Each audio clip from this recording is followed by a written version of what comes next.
Hello friends, मैं कंचना आपका अपने चैनल पे बहुत-बहुत स्वागत करती हूँ और आज से हम स्टार्ट करेंगे क्लास 7th की एनसीईआरटी। सबसे पहले हम इसकी विषय सूची देख लेते हैं। इसमें हम 10 अध्याय अध्ययन करेंगे। पहला अध्याय है इसमें पर्यावरण, दूसरा अध्याय है हमारी पृथ्वी के अंदर, यानी हम इसमें पृथ्वी की आंतरिक संरचना का अध्ययन करेंगे। अध्याय 3 में दिया है हमारी बदलती पृथ्वी, अध्याय 4 में पढ़ेंगे वायु, अध्याय 5 में अध्ययन करेंगे जल, अध्याय 6 में दिया है प्राकृतिक वनस्पति एवं वन्य जीवन, अध्याय 7 है मानवीय पर्यावरण, बस्तियां, परिवहन एवं संचार, अध्याय 8 है मानव पर्यावरण, अन्योन क्रिया, उष्णकटिबंधीय एवं उपोष्ण प्रदेश के बारे में, अध्याय 9 में दिया है शीतोष्ण घास स्थलों में जीवन कैसा है और अध्याय 10 में पढ़ेंगे रेगिस्तान में जीवन। तो आइए हम आज स्टार्ट करते हैं पहला अध्याय। जो पहला अध्याय है इसका नाम है पर्यावरण। तो हम आज अध्ययन करेंगे पर्यावरण के बारे में।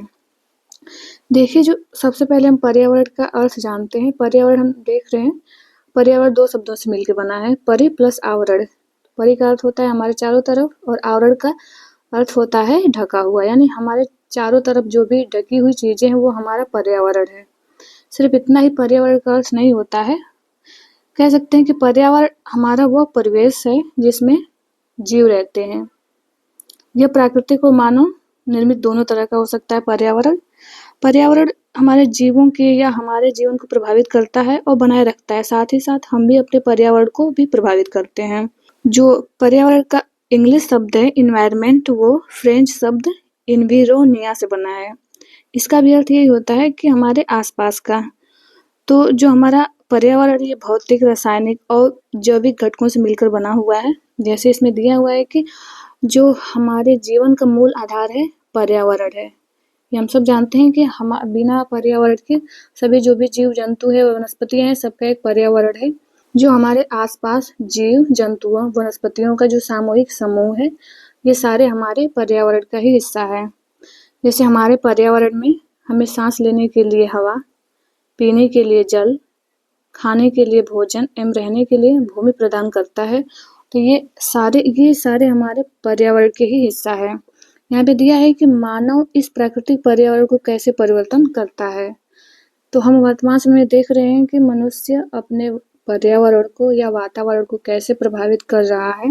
ये विभिन्न प्रकार से, जैसे बहुत सारे इंडस्ट्रीज लगा करके, बहुत सारे ट्रांसपोर्ट के जितने साधन हैं उनसे निकलने वाले जो विषैले धुएं हैं, जितने भी हमारे जल संसाधन है या जलीय जीव है, उनको प्रदूषित करने से या फिर मनुष्य द्वारा निकाले गए कचरे या वही मल उसमें जाके प्रवेश करते हैं, तो हम पानी को भी प्रदूषित कर रहे हैं। तो वो हम इस तरह से पानी को प्रदूषित करके हम उसमें रहने वाले जलीय जीवों को प्रभावित कर रहे हैं और साथ ही साथ जब पानी प्रदूषित हो रहा है तो वो हमारे स्वास्थ्य को भी प्रभावित कर रहा है। जैसे यहाँ दिया है कि मानव कार, मिल, कारखानों एवं बर्तनों का निर्माण करता है, तो इसके द्वारा भी निकले हुए जो भी पदार्थ होते हैं नदी में, झीलों में, जलाशय में प्रवेश करता है, तो इस प्रकार से हमें उसमें प्रदूषण देखने को मिलेगा और इस प्रकार से मनुष्य जल को प्रभावित करता है या प्रदूषित कर रहा है। इसी तरह स्थल भागों को प्रभावित कर रहा है या प्रदूषित कर रहा है। देखिए, यहाँ पे पर्यावरण के घटक दिया हुआ है। पर्यावरण के दो घटक में विभाजित किया गया। पहला है प्राकृतिक घटक, दूसरा दिया है मानव निर्मित। यानी प्रकृति का अर्थ यही है कि जो भी प्राकृतिक घटक है वो हमें प्रकृति द्वारा प्रदान की गए हैं, यानी वो ना तो मनुष्य द्वारा निर्माण किया गया है ना निर्माण कर सकता है। जो मानव निर्मित घटक है इसमें शामिल है मानव द्वारा निर्मित वस्तुएं या कोई स्थान, ये सारी चीजें। जैसे इसमें दिया हुआ है इमारतें, मनुष्य द्वारा जो बनाया जाता है, और पार्क का निर्माण किया जाता है। जितने सारे बांध या पुल, नहरें, ये सारे बनाए जा रहे हैं। सड़कों का निर्माण, उद्योग धंधे, स्मारक, विभिन्न प्रकार के जो भी स्मारक बनाए जा रहे हैं धार्मिक, ये सारी चीजें हमारे मानव निर्मित घटक के अंतर्गत आ जाएगा। प्राकृतिक घटक के अंतर्गत हमें देखने को मिल रहा है, यहाँ पे दिया है स्थल मंडल। जो स्थल है तो स्थल भी प्रकृति द्वारा निर्मित है। फिर यहाँ वायुमंडल, जल मंडल और इन तीनों को मिला करके हम देखें जैव मंडल, यानी प्रकृति द्वारा जो भी चीजें प्रदान की गई वे सारे हम प्राकृतिक घटक के अंतर्गत शामिल करते हैं और मनुष्य द्वारा निर्मित चीजों को मानव निर्मित घटक के अंतर्गत। इसमें यहाँ पे दिया है कि जो प्राकृतिक है इसमें जीवीय और अजीवीय 2 पदार्थों को शामिल किया गया है। जीवी में हम जैसे इसमें दिया है कि इसमें सजीव प्राणियों के साथ-साथ इसमें पादप, जंतु ये सारी चीज़ों को शामिल किया गया है। व अजीवी पदार्थ के अंतर्गत निर्जीव यानी इसके अंतर्गत स्थल का वर्णन किया गया है। देखिए अजीवी घटक के अंतर्गत स्थल के साथ-साथ स्थल में चट्टानें आ जाएंगी। चट्टानों के साथ-साथ पर्वत, नदी, हवा, जलवायु के तत्व ये सारे अजीवी घटक के अंतर्गत आ जाएंगे और जैविक में आ जाएंगे जो उस क्षेत्र में या उस स्थान में सूक्ष्म जीवाणु, कीड़े-मकोड़े, पेड़-पौधे और उनसे जुड़ी हुई और अन्य जो जैविक क्रियाएं हैं ये सारे हम जीवीय पदार्थ के अंतर्गत शामिल करते हैं। यहाँ पे दिया है कि जैसे ऊपर हम अभी अध्ययन किए तो उससे हमें पता चला है कि जो जीवित प्राणी के चारों ओर पाए जाने वाले लोग, स्थान, वस्तुएं एवं प्रकृति इन सबको हम पर्यावरण कहते हैं। यानी प्रकृति एवं मानव निर्मित परिघटनाओं का मिश्रण है। प्राकृतिक पर्यावरण में पृथ्वी पर पाए जाने वाले जीवीय और अजीवीय दोनों परिस्थितियां शामिल की जाती हैं। यानी जितने भी जैविक व अजैविक घटक ये सारे मिलकर हमारे प्राकृतिक पर्यावरण का निर्माण करते हैं। जबकि मानवीय पर्यावरण में मानव की परस्पर क्रियाएं, उनकी गतिविधियां एवं उनके द्वारा बनाई गई रचनाएं शामिल की जाती हैं और ये भी पर्यावरण का ही एक अंग है। देखिए जो प्राकृतिक पर्यावरण है ये भूमि, जल, वायु, पेड़ पौधे एवं जीव जंतु मिलकर ये सारे प्राकृतिक पर्यावरण बनाते हैं। इसमें शामिल है स्थल मंडल, जल मंडल, वायुमंडल एवं जैव मंडल। इसके बारे में हम आगे क्लास 6 में देखे हैं और इस अध्याय में हम और इसके बारे में कुछ जानकारी प्राप्त करेंगे। इसमें सबसे पहले देखते हैं, देखिए जो पृथ्वी की ऊपरी ठोस परपटी या कठोर ऊपरी परत है इसको हम स्थल मंडल कहते हैं। ये हम सब अध्ययन किए हैं पिछले क्लास में। यह चट्टानों एवं खनिजों से बना होता है। ये मिट्टी की पतली परत से ढका होता है। यहाँ पे यानी जो ठोस परपटी है या स्थल मंडल है इसी पे हमें पहाड़, पठार, मैदान, घाटियां आदि मतलब इस प्रकार की विभिन्न स्थलाकृतियों का हमें देखने को मिलता है हमें धरातल पे या स्थल मंडल में। ये स्थलाकृतियां महाद्वीपों के अलावा महासागर की सतह पर भी पाई जाती हैं। यानी जिस प्रकार के हमें पर्वत, पठार या मैदान स्थल पे देखने को मिलते हैं, महाद्वीपों पे देखने को मिलते हैं, इसी प्रकार के कुछ पहाड़ियां, मैदान या घाटियां हमें महासागरों की तली पर भी देखने को मिलेगा। देखिए यहाँ पे दिया है कि पर्यावरण यानी जो एनवायरनमेंट शब्द बना है इसकी उत्पत्ति फ्रेंच शब्द के एनवायरोनेर या एनवायरोनेर से हुई है जिसका अर्थ है पड़ोस। आइए हम देखते हैं नीचे। स्थल मंडल वह क्षेत्र है जो हमें वन, कृषि एवं मानव बस्तियों के लिए भूमि, पशुओं को चरने के लिए घास स्थल प्रदान करता है और इस साथ ही ये खनिज संपदा का भी एक स्रोत है। देखिए यहाँ पे एक डायग्राम बना के दिखाया है कि ये जो जल मंडल, वायुमंडल ऊपर दिया है और नीचे स्थल मंडल, इन तीनों का संयोग जहाँ होता है या इन तीनों के संयोग को हम क्या किस नाम से जानते हैं? जैव मंडल के नाम से। हमें वायुमंडल, जल मंडल व स्थल मंडल का संयोग स्थित जो भी जीव जंतु हैं, जो भी वनस्पतियां हैं, सूक्ष्म जीव या विशालकाय जीव, इन सबको सम्मिलित किया जाता है। तो इन सब का जो संयोग यहाँ पे दिया हुआ है उस संयोग को हम कहते हैं जैवमंडल। जल क्षेत्र को हम जानते ही हैं कि जल क्षेत्र को हम जलमंडल के नाम से जानते हैं। यानी पृथ्वी पर उपस्थित वो सभी जल राशियां या फिर छोटा तालाब से लेकर बड़े झील से लेकर महासागरों तक इन सबको हम जलमंडल के अंतर्गत शामिल करते हैं। जल के विभिन्न स्रोत हैं जैसे यहाँ दिया है नदियां, झील, समुद्र, महासागर आदि विभिन्न जलाशयों से मिलकर हमारे जलमंडल का निर्माण हुआ है। देखिए पृथ्वी के चारों ओर फैली जो वायु की पतली परत है इस पतली परत को हम वायुमंडल कहते हैं। और वायुमंडल में विभिन्न गैसें जैसे कि प्रमुख गैसें हैं नाइट्रोजन, ऑक्सीजन, कार्बन डाइऑक्साइड, इसके साथ साथ और भी अन्य गैसें हमारे पर्यावरण में विद्यमान हैं। तो इन सब के संयोग को इन सब का जो एक कहें कि परत के रूप में हमारे पृथ्वी के चारों तरफ स्थिर है तो ये हमारे वायुमंडल का भाग है। देखिए जो वायुमंडल है वो पृथ्वी पे जो स्थिर है वो किस कारण स्थिर है, वो है गुरुत्वाकर्षण बल। गुरुत्वाकर्षण बल के कारण ही जो पृथ्वी है वो वायुमंडल को अपने चारों ओर थामे रखा है या पकड़े रखा है। यह सूर्य की झुलसाने वाली गर्मी एवं हानिकारक किरणों से भी हमारी रक्षा करता है। जो वायुमंडल विभिन्न परतों से बना और इस परतों में कुछ ऐसी विशेष परतें हैं, जैसे हम ओजोन लेयर का नाम सुने हैं, तो वो सूर्य से आने वाले विभिन्न हानिकारक या उसके अल्ट्रावायलेट रेज से हमारी रक्षा भी करता है। इसमें कई प्रकार के गैसों के साथ साथ धूल कण एवं जलवाष्प ये भी उपस्थित रहते हैं। ये भी हमारे वायुमंडल का हिस्सा है। वायुमंडल में परिवर्तन होने से मौसम एवं जलवायु में भी परिवर्तन होता है। यहाँ पे दिया है पादप एवं जीव जंतु मिलकर हमारे जैवमंडल या सजीव संसार का निर्माण करते हैं।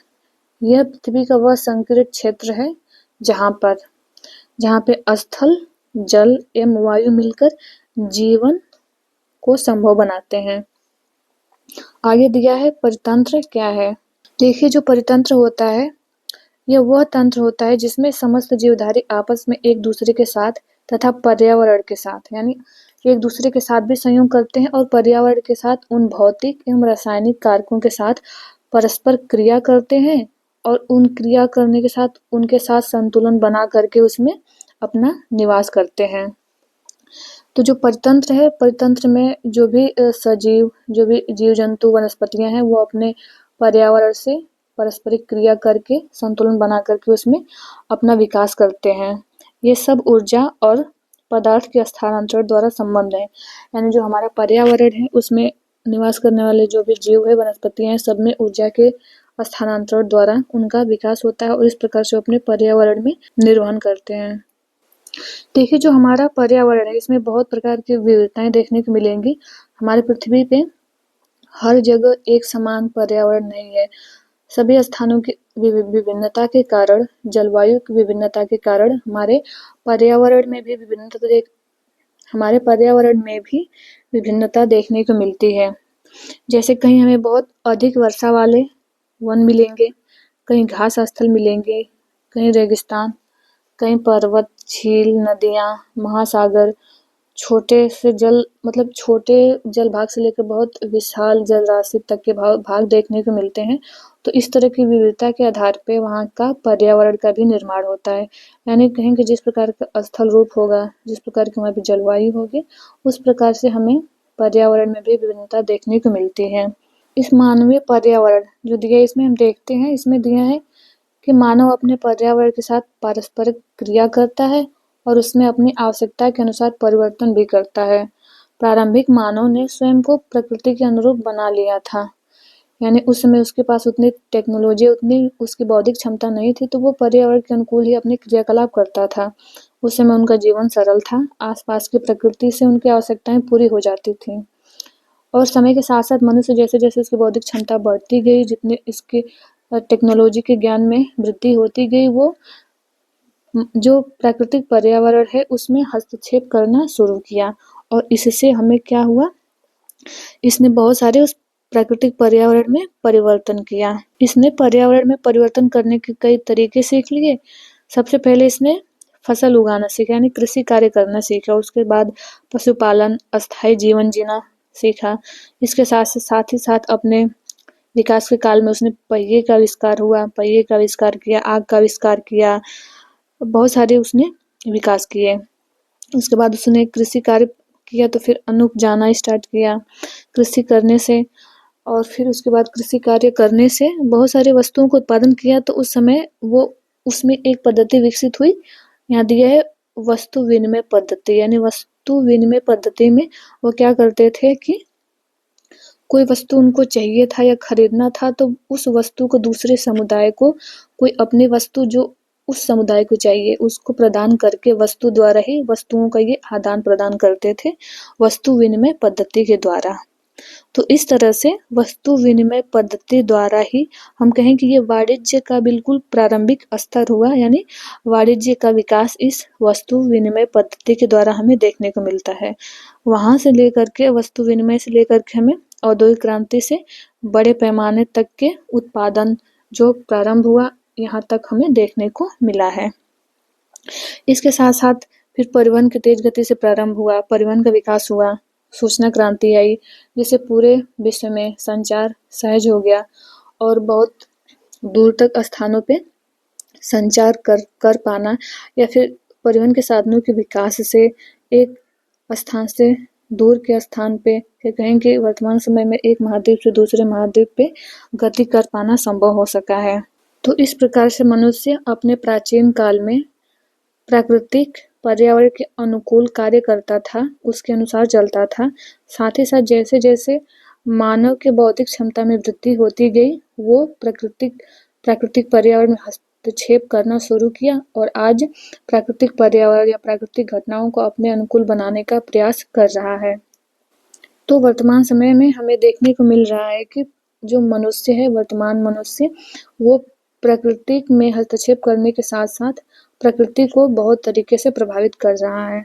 आइए इसमें जो दिया है बहुविकल्पीय प्रश्न, इसको देख लेते हैं। देखिए इसमें दिया है कि इसमें कौन सा प्राकृतिक परितंत्र नहीं है। एक दिया है मरुस्थल, फिर है ताल और वन।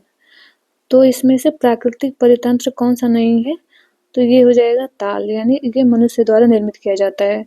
फिर ख दिया है कि इनमें से कौन सा मानवीय पर्यावरण का घटक नहीं है। ऑप्शन 1 में दिया है स्थल, 2 में दिया है धर्म व 3 में दिया है समुदाय, यानी मानवीय पर्यावरण का घटक नहीं है, तो ये स्थल हो जाएगा। ग दिया है कि इसमें कौन सा मानव निर्मित पर्यावरण है। ऑप्शन 1 है पहाड़, ऑप्शन 2 है समुद्र, ऑप्शन 3 है सड़क। तो मानव निर्मित जो पर्यावरण है इसमें से हो जाएगा सड़क। और फिर घ दिया है, इनमें से कौन सा पर्यावरण के लिए खतरा है।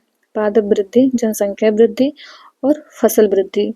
तो सबसे बड़ा पर्यावरण के लिए खतरा है जनसंख्या वृद्धि, तो इसका राइट आंसर ऑप्शन 2 हो जाएगा।